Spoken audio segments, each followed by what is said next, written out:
외국인 며느리는 시아버지 병실에 3년간 단 한 번도 들어가지 않았습니다. 가족들이 모두 지켜보는 앞에서 병실 문 앞까지만 오고 돌아갔습니다. 남편이 아무리 부탁해도 소용없었습니다. 시어머니가 눈물로 호소해도 며느리는 고개를 저었습니다. 그런데 시아버지가 세상을 떠나고 유언장이 공개되던 날, 며느리는 유언장의 단 한 줄을 읽고 그 자리에서 주저앉았습니다. 손에 들린 종이가 바닥에 떨어졌습니다. 아무도 예상하지 못한 일이었습니다.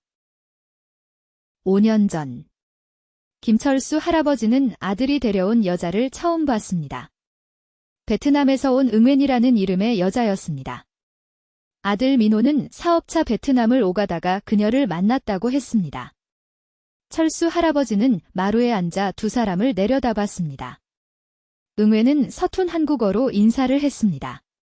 할아버지는 고개만 끄덕였습니다. 할머니 순자 여사가 옆에서 손을 잡아주며 반갑다고 했지만 할아버지의 표정은 굳어 있었습니다. 며칠 뒤, 민호가 결혼하겠다고 했을 때 철수 할아버지는 밥상을 내리쳤습니다. 국그릇이 엎어지고 국물이 흘렀습니다. 할머니가 황급히 수습했습니다. 할아버지는 며칠간 입을 열지 않았습니다. 결국 결혼은 성사됐지만 할아버지는 결혼식에 참석하지 않았습니다. 사진 한 장 찍지 않았습니다. 응웬은 시아버지 얼굴도 모른 채 이 집안의 며느리가 됐습니다. 민호는 아버지와 아내 사이에서 늘 난처했습니다. 명절이 되면 응웬은 부엌에서 일하고 할아버지는 안방에만 있었습니다. 두 사람이 마주칠 일은 없었습니다. 할머니만 중간에서 동분서주했습니다. 이런 의미 있는 이야기를 더 많이 전하고 싶습니다. 구독과 좋아요가 큰 힘이 됩니다. 응웬은 그래도 시어머니에게는 잘하려고 애썼습니다. 순자 할머니가 아플 때면 밤새 곁을 지켰습니다. 음식을 만들어 가져다 드렸습니다. 할머니는 며느리를 예뻐했습니다. 하지만 할아버지는 달랐습니다. 며느리가 가져다주는 음식을 먹지 않았습니다. 방문 앞에 놓으면 손도 대지 않은 채 식어갔습니다. 민호가 항의하면 할아버지는 등을 돌렸습니다. 며느리 이름을 부른 적이 없었습니다. 늘 저 사람이라고 했습니다. 응웬은 처음에는 상처받았습니다. 울기도 많이 울었습니다. 하지만 시간이 지나자 무덤덤해졌습니다. 시아버지가 자신을 싫어한다는 걸 받아들였습니다. 더 이상 기대하지 않기로 했습니다. 그렇게 2년이 흘렀습니다. 응웬은 아이를 낳았습니다. 예쁜 딸아이였습니다. 할머니는 손녀를 보자마자 눈물을 흘렸습니다. 할아버지도 손녀만큼은 귀여워했습니다. 아이가 방에 들어오면 표정이 풀어졌습니다. 하지만 응웬이 아이를 데리러 오면 다시 굳어졌습니다. 아이 엄마라는 이유만으로도 며느리를 봐줄 수는 없다는 듯 했습니다. 그러던 어느 날, 할아버지가 쓰러졌습니다. 담당 의사가 가족들을 불러 모았습니다. 말기 췌장암이었습니다. 수술은 불가능했습니다. 항암 치료를 해도 길어야 1년이라고 했습니다. 순자 할머니가 복도 벽에 기대어 울었습니다. 민호는 얼굴이 하얗게 질렸습니다. 응웬은 조금 떨어진 곳에 서 있었습니다. 무슨 말인지 다 알아듣지는 못했지만 분위기로 짐작할 수 있었습니다. 시아버지가 위독하다는 것을. 그날 밤, 응웬은 남편에게 물었습니다. 시아버지 병실에 가봐도 되냐고. 민호는 고마워하며 고개를 끄덕였습니다. 다음 날 아침, 응웬은 과일을 깎아 들고 병실로 향했습니다. 문 앞에서 잠시 멈췄습니다. 심호흡을 했습니다. 문을 열었습니다. 철수 할아버지가 침대에 누워 있었습니다. 창백한 얼굴이었습니다. 응웬이 들어서자 할아버지의 눈이 움직였습니다. 시선이 마주쳤습니다. 할아버지가 입을 열었습니다. 나가라고 했습니다. 단호한 목소리였습니다. 응웬은 그 자리에 얼어붙었습니다. 과일 접시를 든 손이 떨렸습니다. 할아버지가 다시 말했습니다. 내가 올 곳이 아니라고. 응외는 아무 말도 하지 못했습니다. 조용히 문을 닫고 나왔습니다. 복도에서 한참을 서 있었습니다. 눈물이 흘렀습니다. 그날 이후 응외는 병실에 가지 않았습니다. 민호가 아무리 부탁해도 시어머니가 손을 잡고 사정해도 고개를 저었습니다. 더 이상 상처받고 싶지 않았습니다. 병실 문 앞까지는 갔습니다. 하지만 들어가지는 않았습니다. 문틈으로 안을 살피다가 돌아왔습니다. 할머니는 이해한다고 했습니다. 할아버지 성격이 그렇다고. 미워서 그러는 게 아니라고 했습니다. 하지만 응외는 믿지 않았습니다. 5년 동안 한 번도 이름을 불러주지 않은 사람이었습니다. 미움이 아니면 뭐란 말입니까? 철수 할아버지의 병세는 점점 나빠졌습니다. 의사 말대로 1년을 넘기기 어려웠습니다. 그런데도 할아버지는 병실에서 며느리 이야기를 꺼내지 않았습니다. 마치 며느리가 없는 것처럼 행동했습니다. 손녀가 올 때면 밝아졌지만 손녀를 데리러 오는 며느리는 보려 하지 않았습니다. 민호는 괴로웠습니다.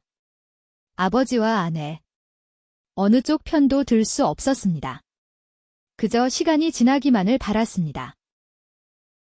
추석이 다가왔습니다. 철수 할아버지는 병원에서 나와 집으로 돌아왔습니다. 마지막 명절이 될 수 있다는 걸 모두가 알고 있었습니다. 의사는 무리하지 말라고 했지만 할아버지는 고집을 부렸습니다. 조상님 산소에 가겠다고 했습니다. 명절에 집에 있어야 한다고 했습니다. 민호네 가족도 시골집에 내려왔습니다. 응외는 부엌에서 음식을 준비했습니다. 전을 부치고 나물을 무쳤습니다. 서툴지만 열심히 했습니다. 할머니가 옆에서 도와줬습니다. 할아버지는 안방에서 쉬고 있었습니다. 차례 준비가 끝나고 온 가족이 제사상 앞에 모였습니다. 응외도 옆에 서 있었습니다. 그때 할아버지가 말했습니다. 며느리는 빠지라고. 집안일 도와줬으면 됐다고.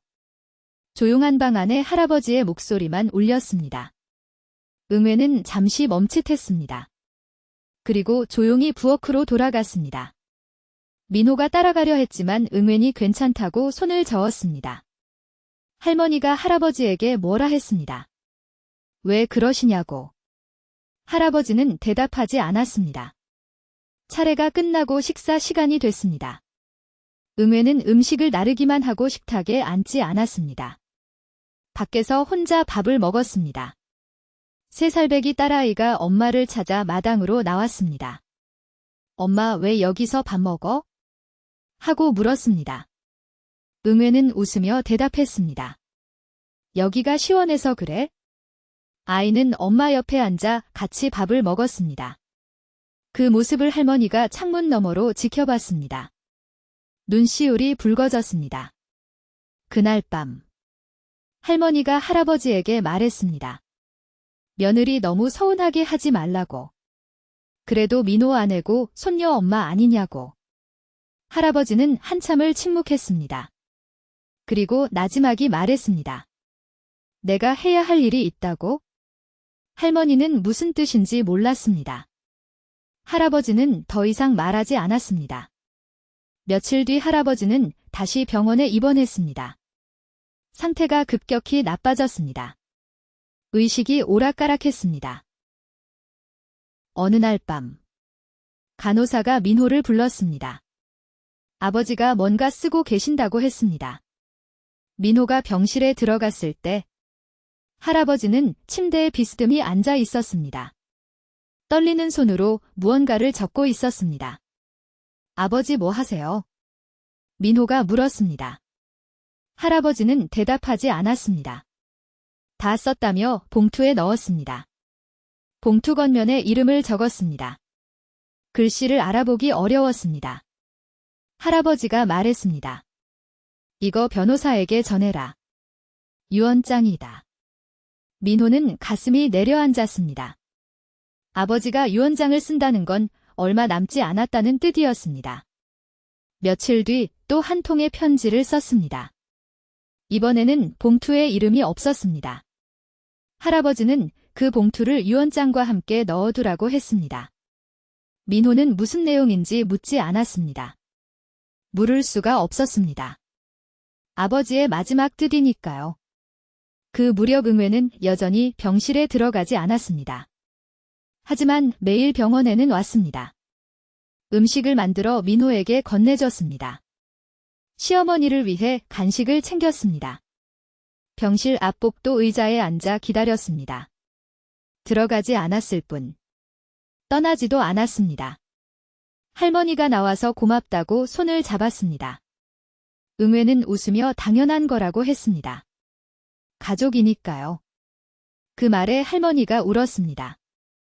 5년 동안 가족 대접을 못 받은 며느리가 가족이라고 말하니까요. 어느 날 할아버지가 물었습니다. 응웬이 안 왔냐고. 할머니가 대답했습니다.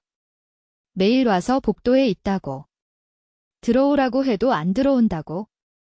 할아버지는 아무 말도 하지 않았습니다. 창밖을 바라봤습니다. 오랫동안 그렇게 있었습니다. 며칠 후 할아버지 상태가 위중해졌습니다. 의사가 가족들을 불러 모았습니다. 민호, 할머니, 그리고 응웬까지 병실 앞에 모였습니다. 응웬은 여전히 문 앞에 서 있었습니다. 안으로 들어가지 않았습니다. 할아버지가 눈을 떴습니다. 흐릿한 눈으로 주위를 둘러봤습니다. 그리고 나지막이 말했습니다. 고맙다고. 철수 할아버지가 세상을 떠났습니다. 이른 새벽이었습니다. 가족들이 모두 병실에 있었습니다. 할머니가 할아버지 손을 잡고 울었습니다. 민호는 아버지 얼굴을 한참 들여다봤습니다. 응외는 문 앞에 서 있었습니다. 끝까지 안으로 들어가지 않았습니다. 하지만 눈물은 흘렀습니다. 장례는 조용히 치러졌습니다. 응외는 상복을 입고 문상객을 맞았습니다. 이제야 이 집안의 며느리로 인정받는 것 같았습니다. 아이러니했습니다. 살아계실 때는 인정받지 못했는데 장례가 끝나고 사흘이 지났습니다. 변호사가 찾아왔습니다. 유언장을 공개해야 한다고 했습니다. 가족들이 거실에 모였습니다. 할머니, 민호, 그리고 응웬. 변호사가 봉투를 열었습니다. 유언장을 꺼내 읽기 시작했습니다. 재산 분배에 대한 내용이었습니다. 집은 아내에게, 예금은 아들에게. 별다른 내용은 없었습니다. 그때 변호사가 말했습니다. 봉투에 편지가 하나 더 있다고. 수신이는 며느리 응웬이라고. 모두가 놀랐습니다. 응웬도 당황했습니다. 변호사가 편지를 응웬에게 건넸습니다. 응웬은 떨리는 손으로 봉투를 열었습니다. 안에 손으로 쓴 편지가 있었습니다. 글씨가 흔들렸습니다.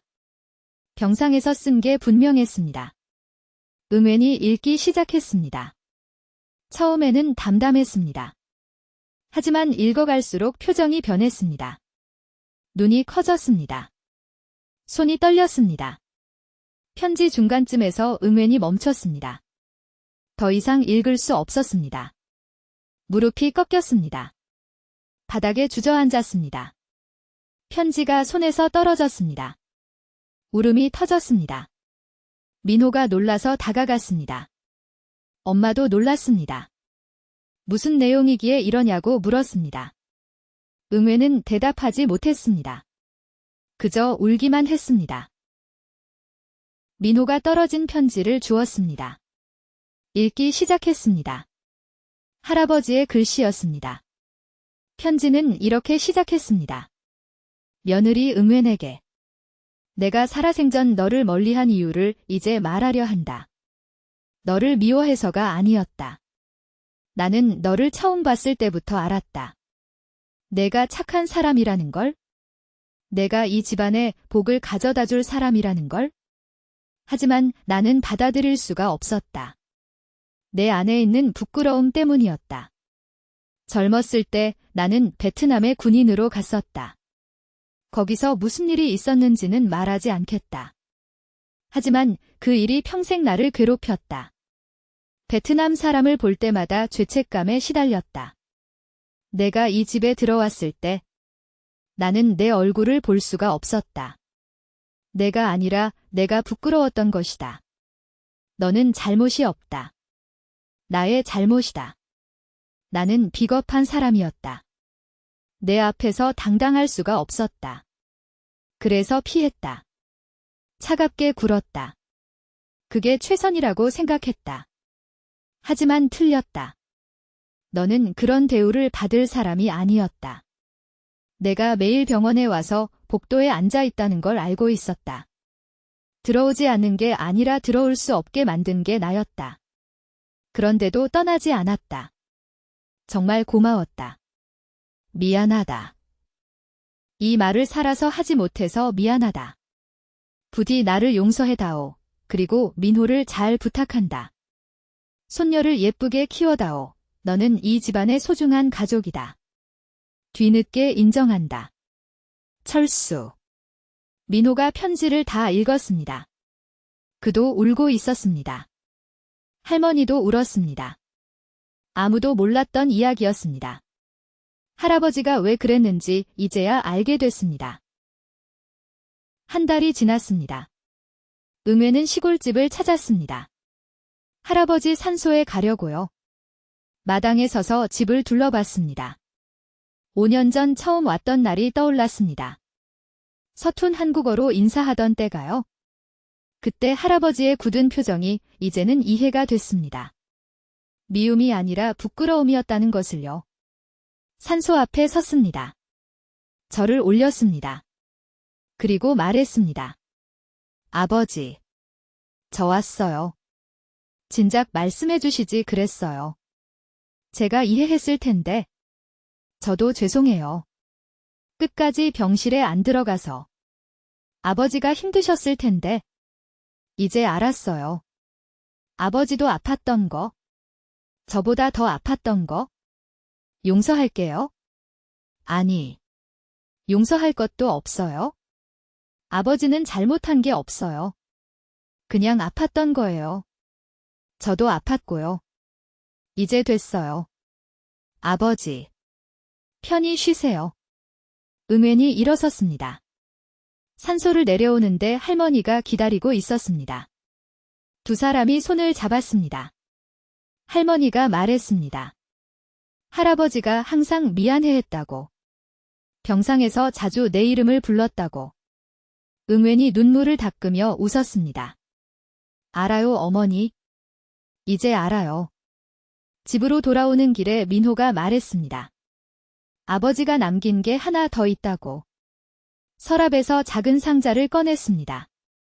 열어보니 반지가 있었습니다. 할아버지 어머니. 그러니까 응웬에게는 증조 할머니가 되시는 분의 반지였습니다. 대대로 며느리에게 물려주는 거라고 했습니다. 할아버지가 응웬에게 주라고 남겼다고 했습니다. 응웬은 반지를 손에 쥐었습니다. 따뜻했습니다. 이제야 정말 이 집안의 가족이 된 것 같았습니다. 5년이 걸렸습니다. 하지만 늦지 않았습니다. 할아버지의 마지막 선물이었습니다. 응웬은 하늘을 올려다봤습니다. 구름 사이로 햇살이 내리쬐고 있었습니다. 어딘가에서 할아버지가 웃고 계신 것 같았습니다. 이제야